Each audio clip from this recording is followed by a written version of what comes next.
Friends, welcome to all my channel. You are watching Krishna commerce classes with me यानी Krishna sir के साथ. So last video में हमने discuss किया centre problem of an economy. So now हम discuss करेंगे यहाँ पे जो हमारा नेक्स्ट टॉपिक आता है वो आता है प्रोडक्शन पॉसिबिलिटी फ्रंटियर. अब प्रोडक्शन पॉसिबिलिटी फ्रंटियर होता क्या है यानी PPF. So it is the graphically representation of combination of two goods. यानी पॉसिबल कॉम्बिनेशन कौन कौन से हो सकते हैं जिन्हें हम अवेलेबल रिसोर्स में प्रोड्यूस कर सकते हैं, उनकी क्या क्या पॉसिबिलिटी है वो हम डिस्कस करते हैं प्रोडक्शन पॉसिबिलिटी फ्रंटियर यानी पीपीएफ में. सो इसकी कुछ एजम्पशन है. अगर हम एजम्पशन की बात करें तो यहाँ पे कुछ एजम्पशन है पीपीएफ पढ़ते हुए कि हमारी जो रिसोर्सेज हैं वो फिक्स रहेगी और हमारे जो प्रोडक्शन ऑफ गुड्स हैं वो टू गुड्स प्रोड्यूस कर सकते हैं. यानी आपके पास सिर्फ दो ही ऑप्शन है कि दो गुड्स को आप कितना भी प्रोड्यूस कर सकते हो. एक गुड्स को बढ़ा सकते हो, दूसरे गुड्स को घटा सकते हो as you wish according to use. अभी डिपेंड करते हैं थर्ड वन की रिसोर्सेज जो अवेलेबल रिसोर्स है उन्हें आप फुल्ली यूटिलाइज कर सकते हो और इनएफिशिएंट यूज कर सकते हो यानी उसे कम भी यूज कर सकते हो पर मैक्सिमम उसकी एक लिमिट्स होती है, उस लिमिट से ऊपर हम उसे यूटिलाइज नहीं कर सकते हैं.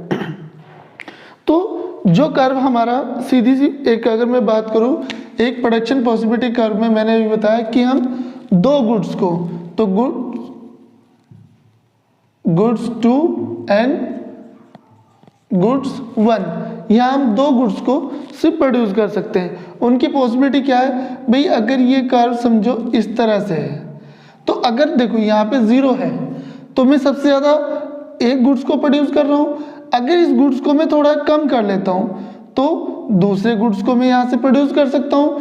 अगर इसे यहाँ से और कम कर लूँ तो इसे और प्रोड्यूस कर सकता हूँ, इसे और कम करूँगा तो और प्रोड्यूस कर सकता हूँ. तो इस तरह से ये कंडीशन हमारी चलती रहती है कि अगर हम एक गुड्स को ज़्यादा प्रोड्यूस करेंगे तो दूसरे गुड्स के लिए हमें कुछ ना कुछ सेक्रीफाइस करना पड़ेगा. अब सेक्रीफाइस से यहीं से बात आ जाती है आपकी एमओसी यानी मार्जिनल अपॉर्चुनिटी कॉस्ट. किसकी बात कर लेते हैं, मार्जिनल अपॉर्चुनिटी कॉस्ट. ये आती है आपकी मार्जिनल अपॉर्चुनिटी कॉस्ट.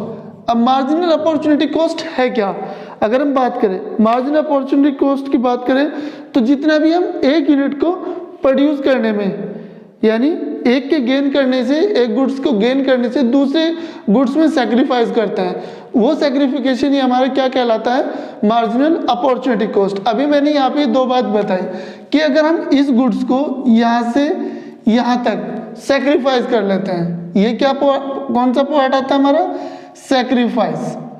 और जो ये वाला पार्ट आता है ये आता है हमारा किसका, गेन का. तो यानी एक यूनिट को जब हमने ज़्यादा प्रोड्यूस किया तो उसके लिए हमें दूसरे गुड्स को क्या करना पड़ा है, सेक्रीफाइस करना पड़ा है. जितने हम इसे सेक्रीफाइस करते हैं वही हमारा क्या कहलाता है, आपका मार्जिनल अपॉर्चुनिटी कॉस्ट. अभी भी बात कर लेते हैं मार्जिनल रेट ऑफ ट्रांसफॉर्मेशन यानी एमआरटी की. किसकी बात कर लेते हैं, एमआरटी. एमआरटी क्या है, मार्जिनल रेट ऑफ सब्स्टिट्यूशन. जिस रेट से हम सेक्रीफाइस कर रहे हैं, गेन कर रहे हैं, उसी रेट को हम मार्जिनल रेट ऑफ सब्स्टिट्यूशन बोलते हैं. यानी marginal rate of substitution is the ratio of sacrifice of one unit and gain of another unit for a gain of another unit. तो इसका जो फॉर्मूला होता है वो भी हमारा क्या होता है, सेक्रीफाइस अपॉन गेन. यानी मैं लिख सकता हूँ डेल, जितना मैंने किसी गुड्स 2 में सेक्रीफाइस किया है, गुड्स 2 अपॉन डेल गुड्स 1. यानी एक गुड्स को जितना भी मैंने गेन किया है किसके लिए, दूसरे गुड को सेक्रीफाइस करके, तो वो आ जाती है हमारी मार्जिनल रेट ऑफ ट्रांसफॉर्मेशन. यानी अब मार्जिनल रेट ऑफ ट्रांसफॉर्मेशन से अगर हम बात करें तो इसकी कुछ पीपीएफ की दो कैरेक्टरिस्टिक्स आ जाती है. कौन कौन सी, एक तो पीपीएफ ऑलवेज स्लोप डाउन रहेगा. तो अभी मैं टू एस्पेक्ट की बात कर रहा था एमआरटी की, तो टू एस्पेक्ट ऑफ एमआरटी की अगर हम बात करूं सबसे पहले एस्पेक्ट आ जाती है it is PPF always slope down. यानी पीपीएफ स्लोप डाउन. दूसरी एस्पेक्ट क्या कहती है, दूसरी एस्पेक्ट कहती है हमारी कि पीपीएफ इज कनकेव. कैसे रहता है ये, कनकेव शेप में. यानी पीपीएफ कनकेव शेप में। कनकेव शेप से मतलब ये है कि जो भी मेरे ग्राफ बता रहा था, ये गुड्स टू गुड्स वन, ये जो ग्राफ है भाई ये हमेशा इस तरह से ही रन करता है, कनकेव शेप में रहता है। दूसरा, ये हमेशा डाउनवर्ड चलता है, ऐसा नहीं है कि कोई ग्राफ यहाँ से सीधा ऐसे जा रहा हो स्ट्रेट लाइन में, तो ऐसा नहीं होगा, ये हमेशा कनकेव शेप में रहता है। तो ये पे दो बात आ जाती है, क्या कि तो पहली बात मैंने अभी बताई आपको कि ये स्लोप डाउन क्यों रहता है, बिकॉज ऑफ हम एक गुड्स को अगर एक गुड्स को गेन करना चाहते हैं तो हमें दूसरे गुड्स के लिए सेक्रीफाइस करना पड़ता है, इसी वजह से ये आपका स्लोप डाउन रहता है।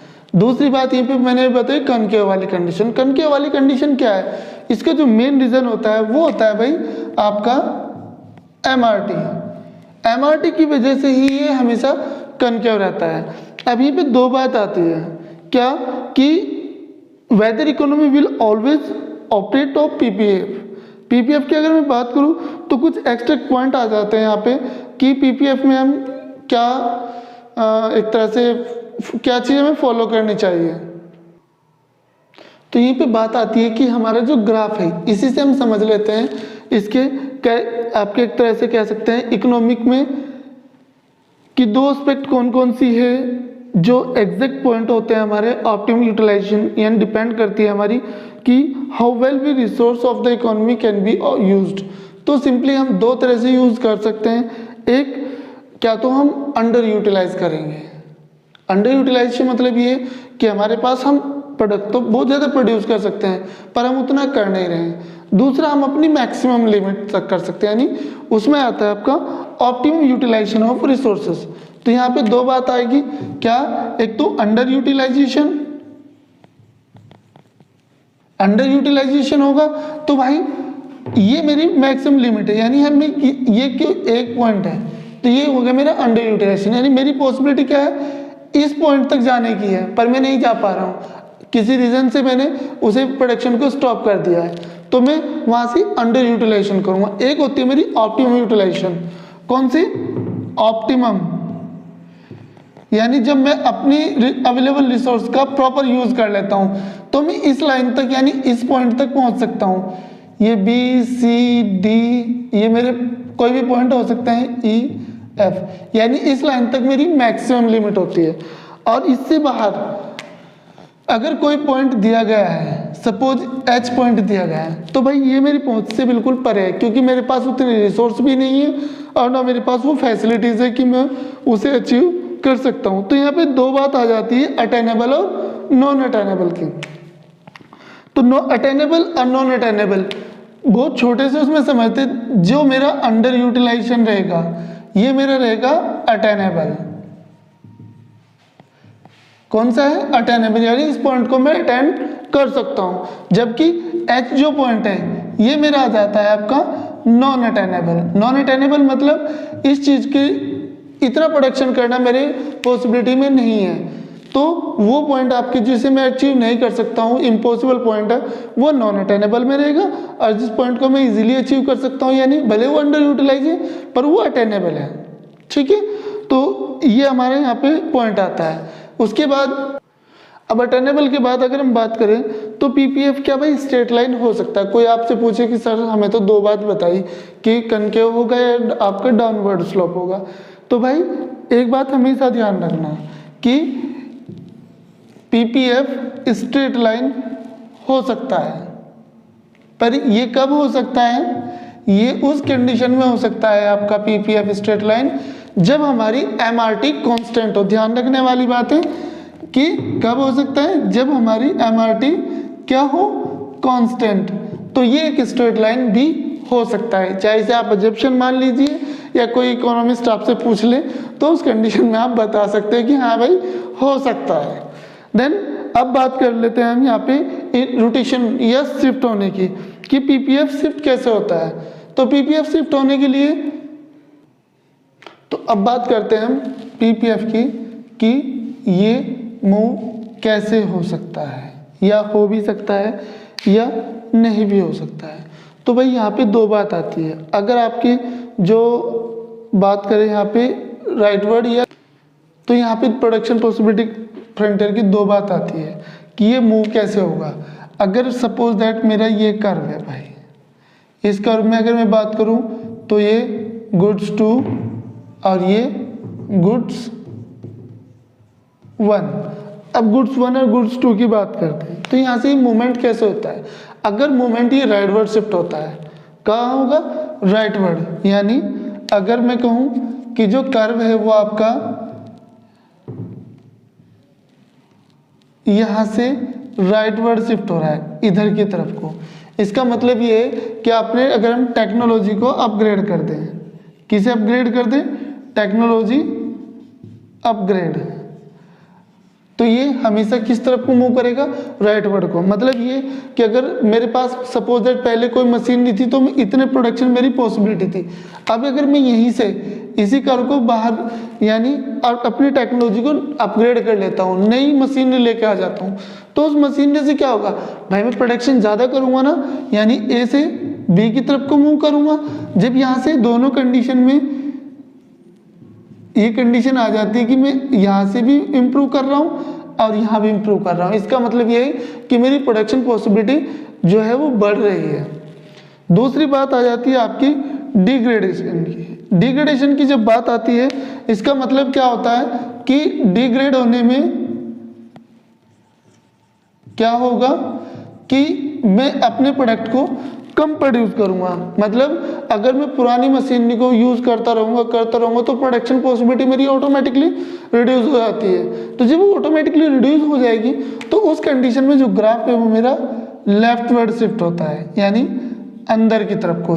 सपोज ए यहाँ पे था, ये बी, ये पहले था आपका सी और ये डी, तो ये इधर की तरफ को, नीचे की तरफ को जा रहा है, यानी अंदर की तरफ को मूव कर रहा है, इसे बोलते हैं हम लेफ्टवर्ड शिफ्ट। ध्यान रखना, जब ये इधर मूव करेगा तो राइटवर्ड शिफ्ट हो जाएगा और जब ये इधर को मूव करेगा इधर को तो ये लेफ्टवर्ड शिफ्ट हो जाएगा।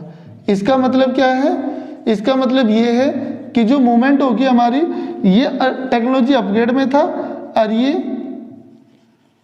टेक्नोलॉजी डिग्रेडेशन है। किसमें, डिग्रेडेशन, यानी जब आप पुरानी ही टेक्नोलॉजी को पर्टिकुलर यूज करते रहोगे तो ये आपका क्या हो सकता है, डिग्रेड हो जाएगा। ठीक है। अब अगर हम यहीं पे बात करें कि दो गुड्स के भाई रोटेशन क्या कैसे हो सकती है, तो रोटेशन की अगर हम बात करें, रोटेशन ऑफ पीपीएफ, तो रोटेशन ऑफ पीपीएफ में क्या होता है, आपका जो मेरे पास ये पीपीएफ है दो, तो इनमें हम रोटेट देखते हैं क्या, अगर एक किसी पर्टिकुलर प्रोडक्ट यानी एक्स की पॉसिबिलिटी हम ज़्यादा कर लेते, सपोज हमारे दो एक्सेस होते हैं, देखिए एक होता है आपका एक्स एक्सेस, एक होता है वाई एक्सेस। अगर मैं इसी की बात करूं तो अगर एक्स एक्सेस यानी मुझे गुड्स 1 की मशीनरी को मैं इम्प्रूव कर लेता हूँ यानी अपग्रेड कर लेता हूँ, तो जो रोटेशन होता है मेरा गुड्स 2 फिक्स रहेगा, गुड्स 2 में कोई चेंज नहीं है क्योंकि मशीनरी किसकी चेंज कर रहा हूँ, गुड्स 1 की। तो इसके चेंज करने से जो प्रोडक्शन में इम्प्रूवमेंट होगा, तो ये जो इम्प्रूवमेंट होगा ये क्या होगा, इम्प्रूवमेंट यानी ए पॉइंट से बी तरफ को मूव करता है।